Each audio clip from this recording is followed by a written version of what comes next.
Yeah, well, what do you expect actually in particular out of Nerchio here? Like you're the expert guy, right? A little bit. We'll talk about it, Johan. Let's go ahead and introduce these awesome guys. First, on the right bottom side of Asset Plant, the main base of the Polish Zerg player, it is Nerchio.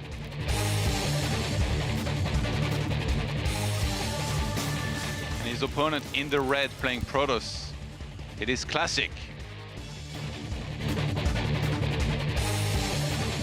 I'm gonna go with what In Control said earlier today. When it comes to Nerchio in general, Nerchio is not a crazy Zerg, right? He's not looking at this being like, Classic is very good. You know what? I'm gonna go for some absolutely crazy builds that I normally never do. No, you know what you can expect with Nerchio. It's gonna be solid, straight up play, and he's just gonna try to play better against, in my opinion, the best Protoss player in the world. And I don't know if I like that, Johan. Yeah, what I meant to say, by the way, is as you're in the expert, is that you play a lot of ladder on the European ladder, and like you're pretty high MMR. Do you meet Nerchio occasionally? And once in a blue moon, if there's like no one else around the level of Nerchio, you know, where the Battlenet goes to the deep graves and it's like, let's grab one of these garbage players, you know, and then Arthur gets his 2 MMR when he beats me. It doesn't happen very often, but Nerchio is not a crazy Zerg. He's a pretty straightforward Zerg. We know that he doesn't particularly love this matchup. Every now and then you see some tweets whenever Protoss wins again. You get a couple XDs out of him. You know how it is. I'm worried, but I really hope, Johan, that he positively surprises us here with some sharp timings, perhaps, because if he just sits back, tries to get out lurkers and stuff, I just don't think that's the way you want to go against Classic. Yeah, and I think we had Showtime talk about in the interview on how the Korean Zergs, they like to play very aggressive, and they don't like to take it to the late game. I feel like Nerchio is kind of in between. He won't necessarily go all out and play ultra aggressive, but he also, I don't think, appreciates the late game all that much. Maybe perhaps as much as the Korean Zerg. So we'll see how that translates. We know a few things about Nerchio in that he's very good with drops, for example, which is very rare. Like not many Zergs actually try for those. The last one that did, well, met a couple of Phoenixes earlier when Showtime somehow found them. Yeah, no, I love that you brought it up. I think that is trademark ZVP when it comes to Nerchio. Nerchio is that type of Zerg that loves to make a lot of roaches, a lot of Hydras, and then eventually he's going to fly 6 drop lords into your base, unload all of those Hydras. I think that's a style that he loves to play. Now, obviously, that's very hard to go for if your opponent has 5-6 Phoenixes out. I'm expecting Classic to go for a rather standard approach here of, or maybe 1 Phoenix and an Oracle and try to pick off a couple drones and just take the game from there. I think trademark Protoss against Zerg for Classic is that he moves out with the 2-3 Immortals, 2 Archons, a couple Gateway units and a Warp Prism, and he is so freaking good with those kind of pushes. You don't think a second Stargate could happen here? I don't think Classic is low-key for sure one of your viewers. Like, I just know it from watching his games. Well, I don't think he's taking notes if that's the case though, Johan. That's maybe some late-night entertainment for him to fall asleep to, but nothing else. Now, I feel like Classic is more of a robot kind of guy. He loves his Storm, loves the Archons, loves the Immortals. He's not too much of the mass Phoenix into carriers. Yeah, we have an Oracle now queued up after the initial Phoenix, which is going to clean that one Overload. So, no info really taken by Nerchio here early on. Which, I mean, he knows that there's a Stargate, but not knowing what the follow-up could be. You know, we've seen very, very dangerous attacks with a lot of glaive adepts, killing everything left and right. So we'll have to see exactly what Classic wants to go into behind this. I gotta say, I was very impressed with Classic in his recent series against Dark when he reached a big army, including like stuff like Disruptors and all that. I feel like the control is just really, really good from all of these players nowadays. Yeah, Classic is just an amazing Protoss, man. You look at his year, and I think in the first 3-4 months of the year, without a doubt, the best Protoss player in the world. And then he did hit a little summer slump. I went over it yesterday. A couple tournaments, he got so close to winning, but he didn't really close one tournament out. It was always semifinals or even the final. And I think it bothered him a little bit. It put him in a minor summer slump, but I believe he's back. And like you said, the control of those big armies, all the spellcasters, that's just where he's in his element, man. And he's so freaking good with it. Yeah, Templar Archives actually being dropped down here, so hinting at maybe a charged out Archon composition here going down the line. Could also, Bailing nest going down for Nerchio. yeah, could also just be an Archon harass immediately, right? Like putting 2 Archons inside of that Warp Prism, be active on the other side of the map, and then he's gonna follow it up with one of those trademark classic pushes, a couple of sentries, a couple gateway units in Immortal or 2 or 3. So far, I mean, not a lot of damage done, but he is kind of disrupting the economy of Nerchio a tiny bit. Actually, Nerchio's defense was really on point, but he kind of maybe neglected drone production. Maybe he's getting 22 links right now. This could be some good old Hydra link play. I mean, Nerchio, skip the Bailing Nest, skip the Roach Warren as far as I can see. He maybe wants to try and cancel the third base, which he knows he's going down right about now. There's a chance that he just doesn't make any drones anymore at all, that he just goes all out. I mean, he's making a few more Overlords. Just some good old Hydra link. Obviously, it's very important for Classic that he figures this out sooner than later, because if you play against a style like this, you need to stop building workers as Protoss at one point. A shield battery or 2 is very useful. He's got to be very careful. If he ends up losing the Prism and these Archons, Johan, Classic could be in a lot of trouble. Yeah, I mean, you can expect his control to be pretty good, though. Ooh. He's trying to take a lot of damage. No! Oh, whoo-hoo! He almost flew right back into the squints here. That's not a good start at all. Lost an Archon, took a lot of damage on the Warp Prism. I think he meant to select the Phoenix, maybe, or something, and maybe he selected both units by accident. That was sloppy. That was not good. I mean, Nerchio could absolutely produce more units. He is throwing down an Evolution Chamber, so there is a chance that he's heading towards a +1 missile attacks. Oh, there is a Baneling Nest, so he's gonna morph a couple of Zerglings into Banes now. Nerchio seems like he just wanted to get the Hydras out as quickly as possible to make sure he wouldn't struggle with this Warp Prism. Yeah, Nerchio is still adding drones, but I mean, if we look at the walker count, he's playing catch-up. You know, usually it's the other way around, so it feels like he's really not where he would like to be here at right now in this game. In Classics, if he can set up that third base comfortably, and I mean, he's already pretty much done that here, he's going to be in a pretty good spot, I feel, in this game. But it's a matter of seconds before Nerchio marches to the other side of the map, I believe. I really think there is a good chance that he's going to spread a couple too much forward. I know he just lost a few, but he's going to start being aggressive soon, Johan. Like, Nerchio is not sitting on 58 drones because he doesn't know how to build drones. No, he's sitting on this amount of drones because he's not chrono boosting. He's pumping out a lot of units. He's making drones now, but I'd love to see Nerchio do something with this big army that he's currently sitting on. Very good job clearing out a lot of this creep here, actually, from Classic. When he eventually reaches, you know, 150 to 170 supply, that's usually when you would want to move across the map and go for a big attack. And having pushed back the creep so far, all the way to the base of Nerchio, that's going to help a lot for him to get a good engagement where there's not going to be, I guess, as much speed and vision for Nerchio to really help with that. Kind of a slow game so far. Maybe a little bit of a shaky start for Classic as well. What's the unit stab lost, actually? I mean, an Archon went down and a couple Links, I guess. But that's about it. Definitely not an explosive start to this PvZ series. But I think that is very nice for Nerchio, who comes in here as a clear underdog. So it's always nice to find some rhythm 8-9 minutes into the game and feel like, you know what? This was actually pretty good so far. I picked off 2 expensive units. I really didn't lose much myself. But I don't know. We'll see. I mean, Storm is close to finishing up. Classic is already going up to 4 bases. The point that you made earlier about Classic going up to 3 bases, being even in workers for that long into the game, still stands. Yeah. This is the first real interesting part of this game. 9 Swarmos, Johan. Yeah. Nerchio definitely willing to kind of sit back and... I mean, when I see Swarmos at this stage in the game and both players taking the 4th base, I'm like, okay, well, we're pretty much going to split the map. And there's going to be attacks a little bit everywhere. Both players are going to have to defend and attack appropriately, try not to overextend, which Swarmos are really great for that. But I feel like eventually when Classic, like, he's in a spot in this game where if he gets 170 supply and moves across the map, it's going to be so hard for Nerchio to hold on against that massive army of Classic, which is going to have +2 attack as well soon. Yeah, I know that this looks like a rather standard PvZ so far, but I'm actually quite confused about how this game has developed. Nerchio made a lot of units early on, but it was purely for defensive purposes. He did not try to be aggressive with it.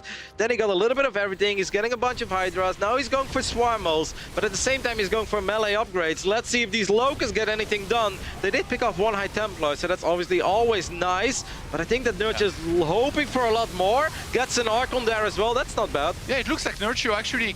He has no intention of splitting the map. I don't think he's going for Hive. He only made +1 melee attack upgrade, not even the +2. He's just going for it here. He made Swarmos to synergize with his army so that the Banelings maybe could connect. And he's going for this massive attack. It's a huge commitment. This has to work or he's gonna fall behind, especially if he starts on losing drones back at home, and he's losing a lot of them right now. Yeah, getting a Nexus is obviously awesome. He got a couple of probes as well, and a few High Templars and Archon, but he's taking a lot of damage. Look at the Sentry! Classic is gonna try to force field Nerchio outside of his main base, and that means that Nerchio is now in danger of losing this lair, maybe the spawning pool, maybe the Hydra then. This is very painful. Yeah, but Nerchio still has so many units here across the map, sending in the Locust to try and deal with his Immortals. He needs... I think, I mean, he has to go for it now more than ever. He has to keep on attacking. He's going to be defending here on this side of the map. Going to save that hatchery. He needs to move across the map and try and end this right now because he's lost so much of his mining here. That was sloppy though by Classic. He messed up the force field. That's why more Hydras were able to squeeze into the main base. Nerchio picks up that Prism as well. He gets the sentries. That was very easy for Classic to just keep force fielding that ramp. There are no roaches, no ravages, nothing to break those force fields. And I think that Classic could have easily got the Hydra then there as well. Maybe a few more of those Hydras that were spawning in the main base. That was an expensive misclick for Classic because now he ends up losing all those units. The War Prism as well, and now he has to worry about the next wave of Locusts coming in. And look at this supply, Roddy, 93 army to 63, throwing away one of his Immortals. What are you doing? What's Classic is looking a little sloppy so far. Yeah. A couple of uncharacteristic mistakes. He's going to be forced to cancel this Nexus one more time. He does still have a nice backbone of Immortals in his main army, and he's still very active. I love seeing how active Classic is with these Zealots, even though he's under a lot of pressure. But he's been making very expensive misclicks. Go home. On creep, this is so dangerous though. I mean, he's getting a couple of Hydras, but it's hard to land the perfect storms on creep. Nerchio saved that hatchery on the right-hand side, but he's very low on hit points right now. Could definitely get sniped here in the near future. I still think he needs to keep up with the siege. He's remaking Lair, which is already kind of about to complete here in a second. I mean, 70 workers to 72. It feels like Classic. If he can secure that fourth base, he'd be in a good spot. I am positively surprised by this game coming out of Nerchio so far. I think Nerchio has been looking really good. He's been looking solid. This hatch will go down, but that's just a single hatch for 4 Zealots. Classic is not that rich that he can throw away wave after wave of Zealots. Those things hurt Classic as well. 8 more Swarmos. That's going to be so many Locusts, and because Nerchio has kept Classic lower on the supply counts. Look, 124 to 71 in army. Just so far ahead. Obviously, the Swarmos is a unit that takes a lot of supply. But like I said, there's going to be so many Locusts to synergize with the Banelings. And Hydra is so smart for Nerchio to stop sieging the 4th base and instead go for the 3rd. He's going to start on killing a lot of probes there. And I think Classic is now the one that's going to be marching across the map to try and put an end to this. But he's going to have to go so deep on creep, and I really feel that every wave of Locusts is truly going to hurt. Classic is going to try to win the game with his army, or at least do an insane amount of damage. But I don't know if he has the numbers here, Yo, and the High Templars are very far forward. Already burned through a couple of these storms. Is this an army that can end the game? I have a hard time believing it can. Yeah, Nerchio is running home with some of these units. He left the rest sniping that Nexus here at the top. Some big storms landing on top of his army, but it feels like this army of Classic might be about to run out of steam here, especially with the next wave of Locusts potentially coming in. They can't be killing everything at the same time, so either they kill the Hydralisk and then the Locusts will come back in, or they will kill the Swarmos, but then the Hydralisk will deal with these Immortals. Classic really making the most of the situation though. He's caught up in army supply, he's got +3 attack completed now. Can he do this? Yeah, the next wave of Locusts, like you said, a couple of Zealots do come in from the north side, and suddenly Nerchio is plummeting in supply as he lost all of the Hydras on the other side of the map. It seemed like such a risky call for Classic, but he's actually making it work, Johan. He dropped good storms, he kept the Archons alive, and now he's hunting down these Swarmos. GG. Classic, even though he was down 40-50 supply when he stepped on creep, he ends up winning this game. That was insane. Perfect micro and decision making here with this big push at the end, landed some huge storms. And I thought that with the army that was going to come back in for the defense for Nerchio, he was going to be fine back at home, but I guess maybe that's because if we were the Protoss, that's what would have happened. But in this case, it worked out pretty well. Classic takes the 1-0 lead, but I must say, Johan, I'm not super convinced. I expected better and above all, much cleaner play from Classic. Of course, a win is a win, and it's fantastic to start your global finals run with a 1-0 lead in your first best of 3 of the day, but, you know, that Archon arrest did not look as good as it's supposed to be. Yeah. I think the mid-game was a little bit shaky as well, missing that force field on the ramp into the main base. There were a lot of moments where Classic could have gotten way more value out of his units, but as Vin Diesel said, doesn't matter if you win by an inch or a mile. And as Jeff would say, it's all about family. But I guess that's not too relevant right now. He threw away an immortal. That's maybe what surprised me the most. Like, it's very uncharacteristic, you know, of a player of this caliber to kind of have that happen. But yeah, you know, sometimes it takes a little bit to get used to, you know, everything at the tournaments, get in the zone. The one thing I did love from the way that Classic played that game is that even though he was under a lot of pressure and Nerchio had a big army of Hydra Link Bane, and Nerchio was disgusted with that Protoss performance. And there were Locusts coming at him. Instead of just focusing only on his defenses, he's counterattacking with Zealots into the main base with a Warp Prism. He's running Zealots towards the fort base of Nerchio as well. And that's the kind of stuff that separates good players from the best, that even though he's under so much pressure, he is still thinking about ways on how to deal damage on the other side of the map. And I really believe that hurting the economy in the way that he did is maybe what tipped this game in the end into Classic's favor. I think it's very hard for Nerchio after this as well to think back on that game and be like, yeah, no, he just played like much better and he won it. A lot of the time as a pro gamer here after a game like this, you're going to be thinking, I should have won this. I cannot believe I just lost this. No, I absolutely believe that's what Nerchio is thinking right now, and I think that explains the little handshake we saw there too. Either way, let's get ready for Game 2 between these two awesome players, as we have been loading in to Lost and Found. On the right top side, the Polish Zerg, representing Iron Chain, it is Nerchio. His opponents in the reds playing Protoss, it is Classic. Nerchio's our only Polish representative this year, Todd. At the global finals, of course, in the previous years, we had Elazer there as well. Elazer having phenomenal runs into the quarterfinals, into the semifinals even in 2016. I mean, Poland overall, I think a country with a strong tradition in RTS games. They were good in a lot of games. A great StarCraft 2 scene. And that Boudoir scene, Johan, Tasteless told me it was really up there as well. I feel like I've heard that before, Yeah, Tasteless loved that Polish Boudoir scene, man. Like, I've never followed it, but I feel like I'm in touch with it. Yeah, for sure. Like, it's one of the few things that I know about somehow. Thanks to Tasteless, Uncle Tasteless, keeping us posted. So, Classic opening with a gateway down the ramp here on Lost and Found. Fairly standard. You want to start walking on that wall pretty early to make sure you're safe. And it feels like these are two players from which you don't expect crazy stuff. You mentioned it's like it's a lot of the time going to be fairly standard. Maybe from the mid game is like where they will choose their composition and how aggressive they want to be, but a lot of the time they're just kind of gonna want to sit back. Nerchio's choice of the Swarmos, I feel like actually last game was pretty good. Again, like he almost made it work. It's just the Zealot harassment came at the exact... If it had been earlier, I think it would have been bad. Later, it would have been bad. It was just perfectly timed.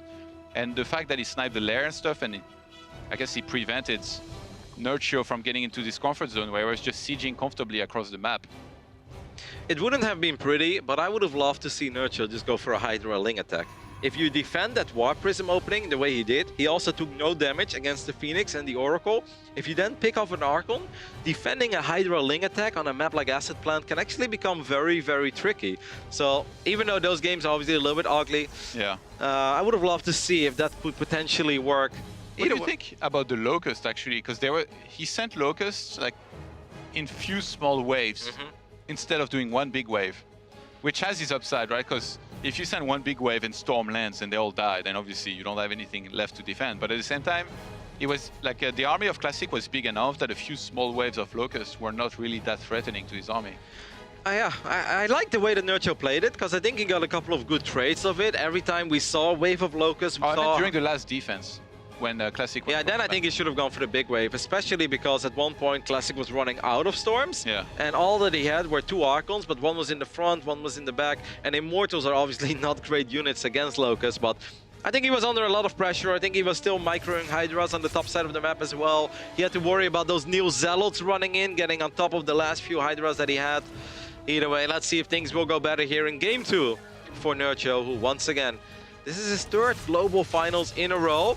His record at the global finals is 1-4. He was able to defeat Solar 2 years ago in a ZVZ series. Last year he was in a very tough group together with Rogue, Neep and Sue. He did not win a series in that group, but I'm sure he would love to do things differently this year. no matter how he does, 3 years in a row, making it into the top 16 here at the Global Finals, that is already a very, very impressive achievement. I'm sure his bank account doesn't mind too much, yeah. Doing pretty well on that side of things. But yeah, Nerchio used to be considered one of the absolute best non-Korean players.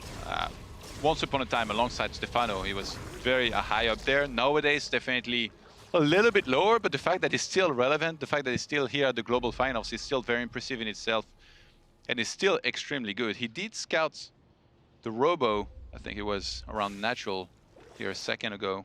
Yeah, it's kind of what Artosis said as well, right? You don't really feel the hype around Nerchio right now, because Nerchio has been consistent this year, but normally he peaks at 1 or 2 tournaments, and you see him at least in a semi-final, if not in a final. And that's just the performance that has been missing this year coming out of Nerchio. We know that he's capable of it, it's just been a little while, so it would be awesome for him to at least push Classic here to 3 games and show us that he belongs here. This is the stage where he belongs.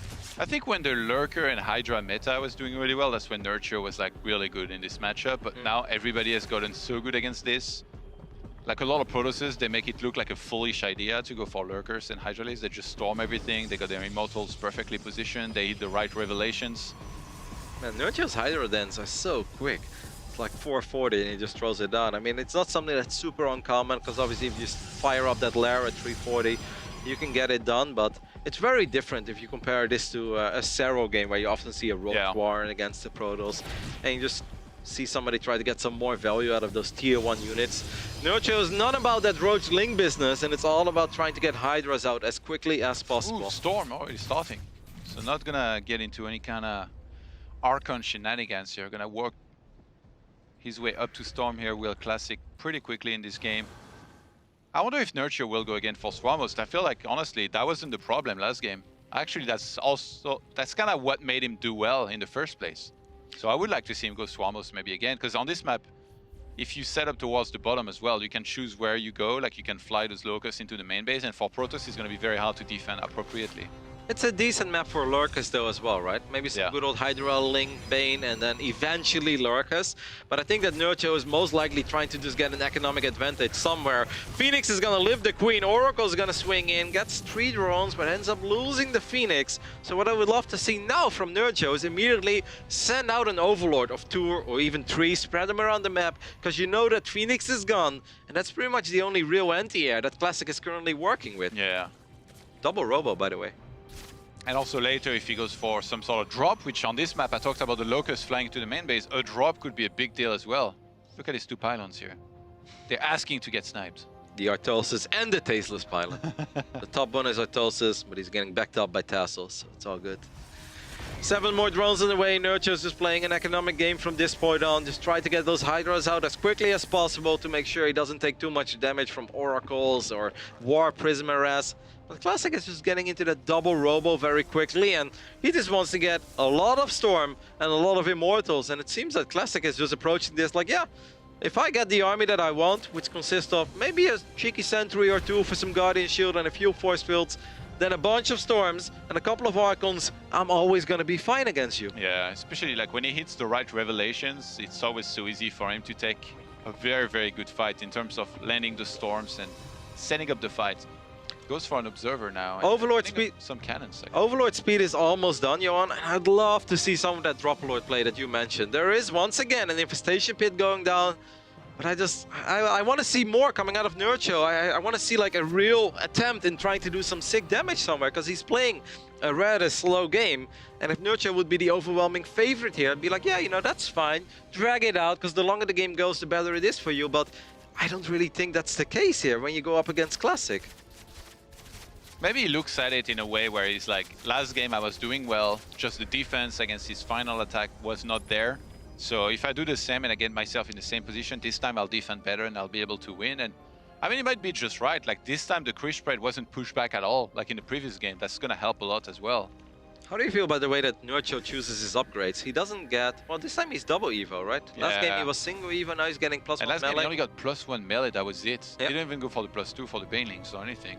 Maybe if he would have had a couple missile attacks upgrades, those Hydras would have actually done a lot better on creep in sniping down those Archons and Immortals. And look, you talked about it, by the way, the Phoenix being gone. There's overlords everywhere on the map, especially at the top side. That's going to be very helpful to spot any kind of war prism going around, and he's still adding more. Look at how passive Classic is playing this game. He's just like, you want to play Swarmers against me? That's fine. I'm just going to get a lot of Storms. I'm just going to sit there. I'm going to deal with your wave of Locusts. So now the big question is, can Nerchio find an opening somewhere with maybe Locust on the top side and Hydra Link Bane into the natural? But Classic is almost giving an open invitation to Nerchio. Like, you want to attack me? Go ahead and try your luck. Because I think I'm pretty ready for it. You know what this kind of game reminds me of? Is Wings of Liberty, Daybreak a little bit, you know? Kind of split the map. Wait for a long time. Obviously, there is no more Archon toilets. That's probably a good thing, though. That's probably a good thing. So extra Stargates being thrown down, +1 air weapon, so there's a good chance that eventually we'll get to see carriers. But first, Classic obviously needs to survive against the Hydra, Ling, Bane, Swarmos composition. Since Classic is so spread out, I would love to see Nerchio just attack all through one path right now. Yes, there are a couple of storms, but this Zerg army is pretty freaking big. Yeah, he's trying to siege that 4th base there, but Classic moves back the units that he had in the main base onto that location. And so far, so good for the Protoss player, defensively wise. And again, this is the one timing here where War Prism across the map could be so scary, because he's getting sieged on his side of the map. Huge stasis trap on the natural here, blocking some of the units. The Banelings and Lings sneak into that 3rd base and kill a lot of these probes. 17 probes just died. 17 probes is awesome, but it wasn't for free, right? A lot of Banelings were used in that attack. A lot of Zerglings went down in the process as well. And since Classic is already getting ready to head into those carriers soon, he's still on 55 probes. Sure, it hurts to lose that many probes, but I think I'm okay with it. If I'm Classic, I'll be like, well, is that everything?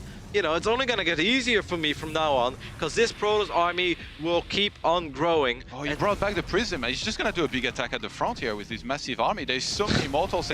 Those Titan Plus have so much energy as well. The army of Nerchio is already bruised. A bunch of storms landed on top of these Hydralisks. This army is so scary. 102 army supply to 1 and 12.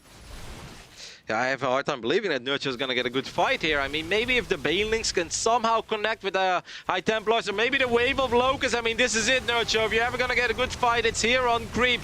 Banelings will crash into all of these Immortals, do a lot of damage, but the Storms are just completely destroying these Hydras on the north side.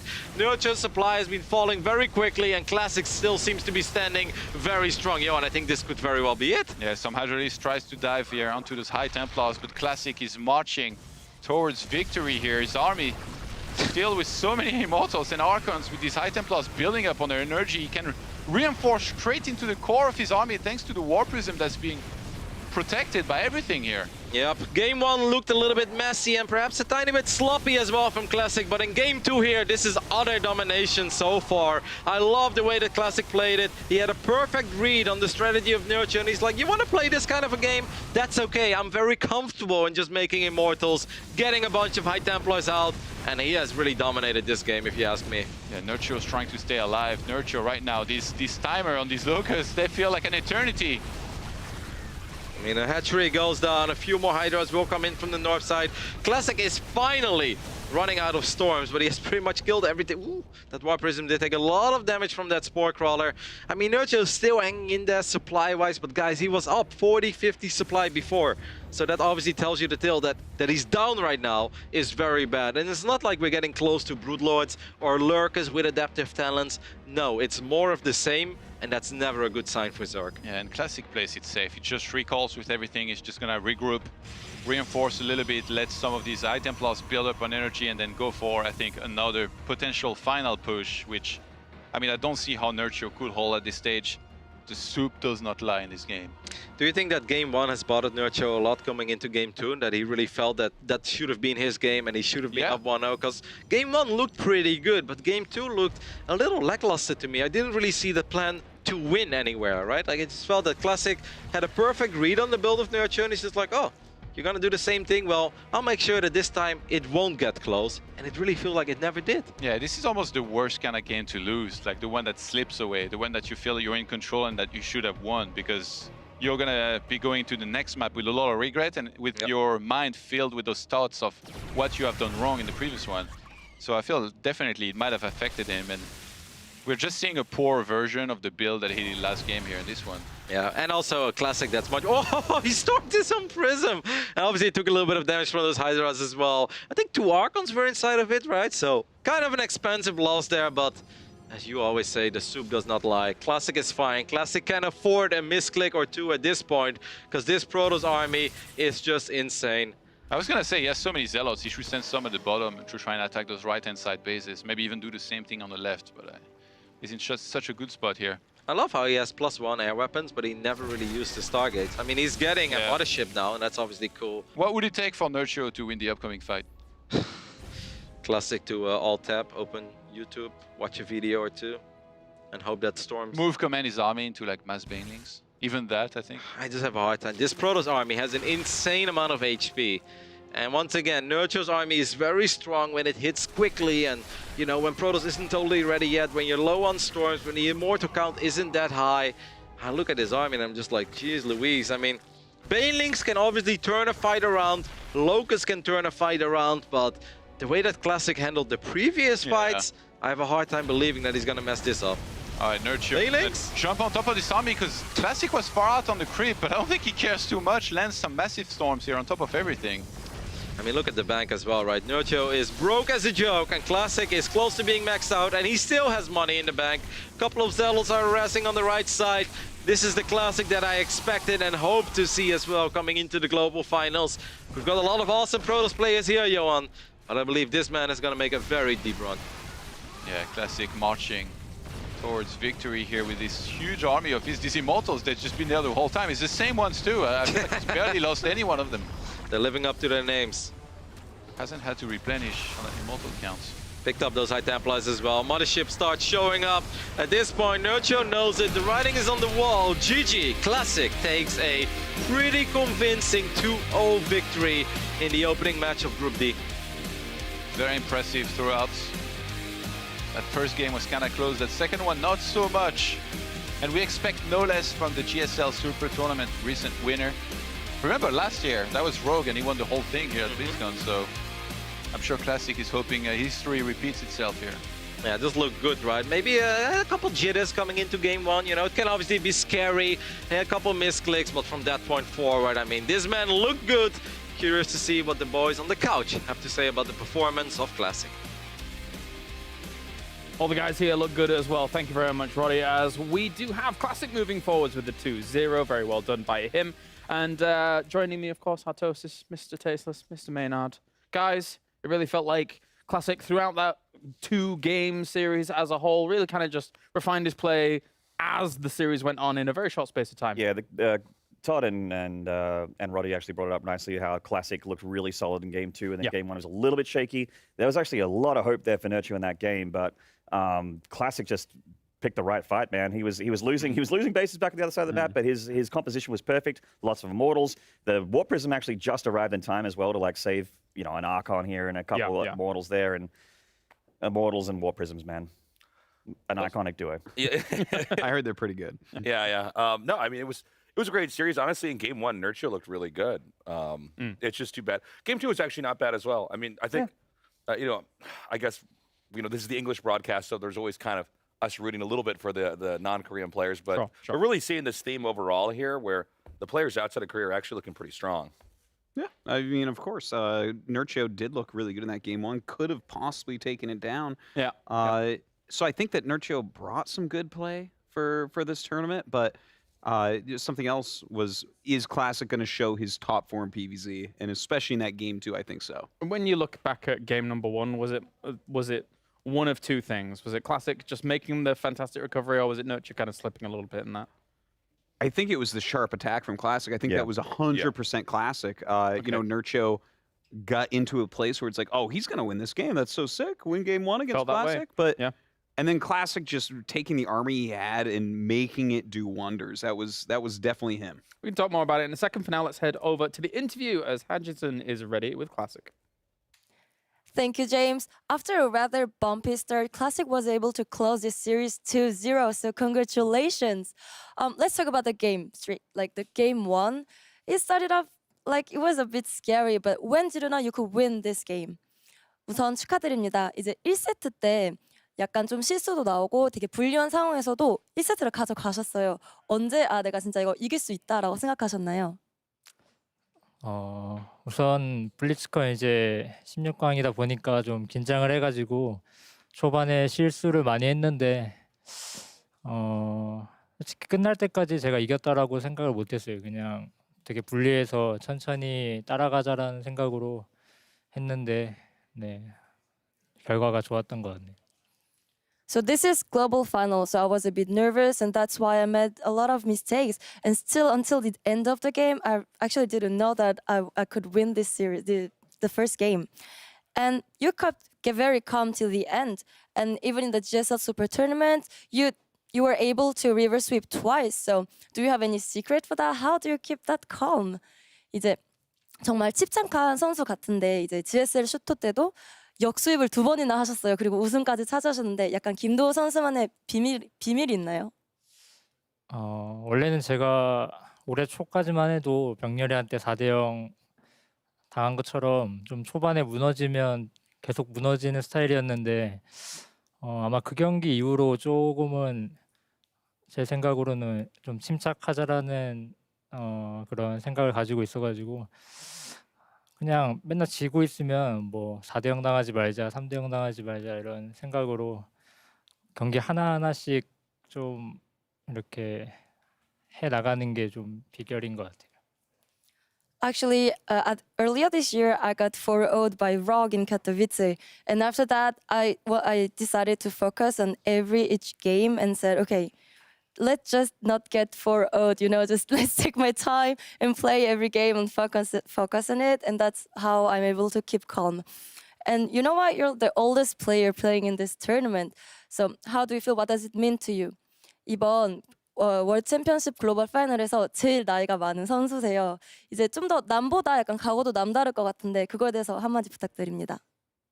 네, 아무래도 나이가 이제 많다 보니까 기회가 많이 없을 것 같고 지금이 이제 제 생각으로는 거의 마지막 기회라고 생각을 하고 있기 때문에 이번 블리츠컨이 저에게서는 굉장한 동기부여도 됐고 남들보다 더 의욕이 많기 때문에 이번엔 꼭 우승을 하고 싶어요.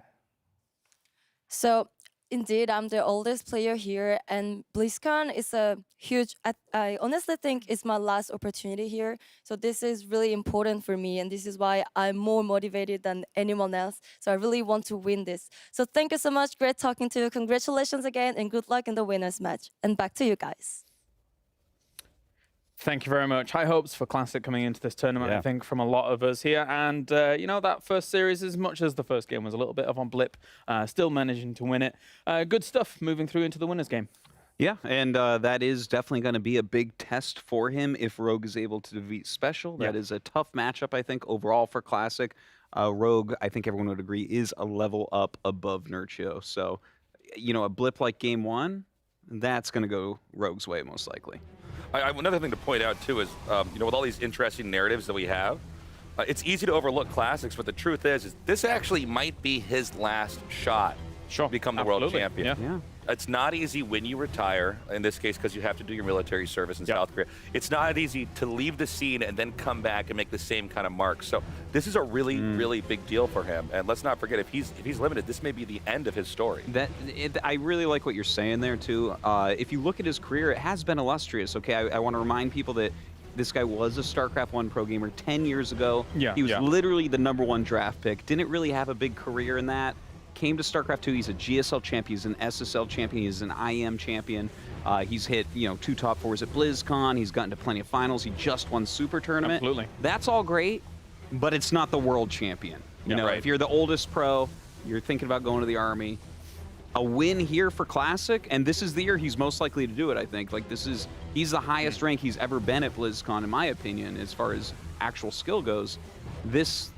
It's super important to him right now. I mean, whoever won that Super Tournament coming in, it's like the most fresh tournament coming in, right? So that was really impactful for him as well. And I suppose, you guys were theorizing a Classic versus Rogue. It's like every single match we have here in the group stages, especially the winners games, are basically a Premier Tournament final. That's how the quality that we're seeing here through even just the group stages. And no surprises, this is the global finals. This is the playoffs, you know, and it's only just going to get better and better and more intense as we go forward. You know, some of the best games of StarCraft we're going to see yet to happen here, and even the storylines yet to happen. I'm really, really excited.